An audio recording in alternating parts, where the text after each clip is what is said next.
Hey guys, super quick video. Just wanted to let you know what the difference between a D1S bulb and also what you'll find when you're looking for bulbs of this type is a D1R. So I've got two D1S bulbs in front of me here. I've got a D1R/D1S bulb here. The only difference is, okay, so you're looking at all of the bulbs in the same orientation. So 6 o'clock is pointing right down, 12 o'clock is pointing right up. Sorry, it's focusing on my hand there. So what you've got here is a little checkout on the very tops of the bulbs. 12 o'clock, 12 o'clock, 12 o'clock there.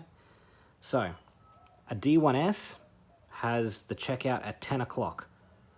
Okay, has a little checkout there at 10 o'clock, and that's it. No others. Okay. A D1R has the checkout at 1 o'clock there, and no others. The D1R and D1S has the bulb checked out there, and it's also checked out there. This one also has various other checkouts, but that's what you're looking for if you're looking for a multi-fit D1R/D1S bulb. Unfortunately, these bulbs here are pretty absolute rubbish, pretty junk. The light output was just terrible. But you can see down there on the bottom it has D1S/D1R.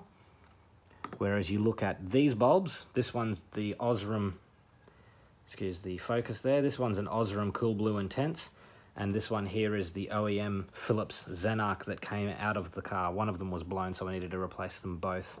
You wouldn't just replace one. So you can see there, it's got written there D1S. And then this one here, you can see there it's a Phillips Xenarc. That part number will actually, oh there you go, D1S right there, 35 watt.